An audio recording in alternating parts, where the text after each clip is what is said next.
Jail में बंद Jammu Kashmir liberation front यानी जेकेएलएफ का सरगना और आतंकी फंडिंग केस में उम्र कैद की सजा काट रहा यासीन मलिक एक बार फिर सुर्खियों में है।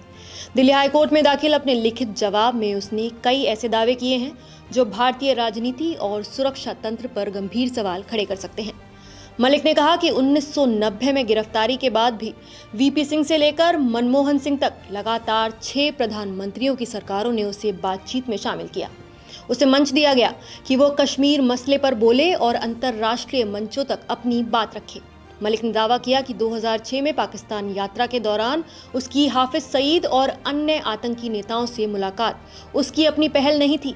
ये मुलाकात तब के इंटेलिजेंस ब्यूरो यानी IB special director VK Joshi के कहने पर हुई थी। उसका कहना है कि अधिकारियों ने उससे कहा था कि मिलिटेंसी और शांति बातचीत साथ साथ नहीं चल सकती, इसलिए आतंकियों को भी बातचीत में शामिल करना जरूरी है। मलिक के मुताबिक पाकिस्तान में हाफिज सईद ने विभिन्न आतंकी संगठनों की सभा बुलाई। वहां उसने भाषण दिया और आतंकियों से हिंसा छोड़कर शांति का रास्ता अपनाने की अपील की। और मलिक का सबसे बड़ा दावा है कि भारत लौटने के बाद उसने प्रधानमंत्री मनमोहन सिंह और राष्ट्रीय सुरक्षा सलाहकार MK नारायणन से मुलाकात की। इस मुलाकात के दौरान उसने अपनी बातचीत का पूरा ब्यौरा दिया। मलिक का कहना है कि प्रधानमंत्री ने मुझे प्रयास, धैर्य और समर्पण के लिए व्यक्तिगत तौर पर धन्यवाद दिया, लेकिन बाद में इसी मुलाकात को गलत संदर्भ में उसके खिलाफ इस्तेमाल किया गया। मलिक ने यह भी कहा कि अटल बिहारी वाजपेयी के समय भी उसकी बातचीत चलती रही। उस दौरान आईबी के special director Ajit Kumar Doval jail में उससे मिलने आए और उसकी रिहाई की खबर दी।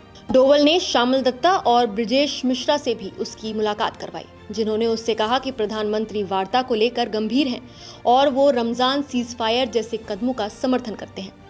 मलिक ने यह भी कहा कि उसने सोनिया गांधी और वामपंथी नेताओं से मुलाकात कर उन्हें भी वाजपेयी की शांति पहल में शामिल करने की कोशिश की।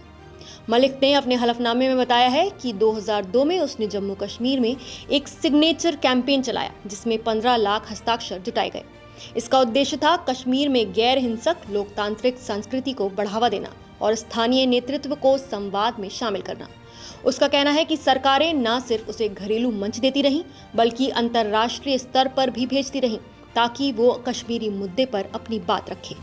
इसके साथ ही मलिक ने उन आरोपों से इनकार किया कि उसने कश्मीरी पंडितों के खिलाफ नरसंहार या सामूहिक अत्याचार कराए। उसने कहा कि अगर ये सच निकला तो वो खुद फांसी पर चढ़ जाएगा। उसने ये भी कहा कि 2016 में बुरहान वानी की मुठभेड़ के बाद पत्थरबाजी को समर्थन देने का आरोप भी निराधार है।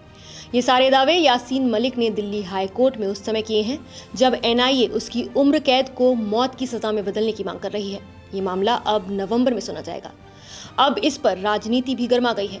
बीजेपी के IT सेल प्रमुख अमित मालविया ने सोशल मीडिया प्लेटफॉर्म X पर प्रतिक्रिया दी है। उन्होंने लिखा है कि यासीन मलिक एक दुर्दांत आतंकवादी है जो वर्दीधारी 3 वायुसेना कर्मियों की गोली मारकर हत्या करने का दोषी है।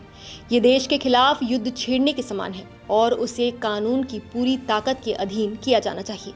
अगर ये नए दावे सच हैं तो ये UPA सरकार के राष्ट्रीय सुरक्षा और गुप्त कूटनीति से निपटने के तरीके पर गंभीर सवाल खड़े करते हैं। अगर मलिक के दावे वाकई सही हैं तो सवाल उठता है कि भारत की शांति पहल में सरकारें कितनी दूर तक गईं और क्या आतंकियों से मुलाकातें खुफिया एजेंसियों की अनुमति से हुईं। अब सबकी निगाहें नवंबर में होने वाली अगली सुनवाई पर हैं, जब कोर्ट इस मामले पर आगे फैसला करेगी। फिलहाल आप इस पूरे मुद्दे पर क्या कहेंगे? अपनी राय हमें कमेंट सेक्शन में जरूर बताइए। नमस्कार, मैं हूं मानक गुप्ता। अगर आपको हमारा ये वीडियो पसंद आया हो तो इसे लाइक और शेयर जरूर करें और हाँ, हमें सब्सक्राइब और फॉलो करना ना भूलें ताकि आप देश और दुनिया की कोई खबर मिस ना करें। तो जुड़े रहिए हमारे साथ और देखते रहिए News 24।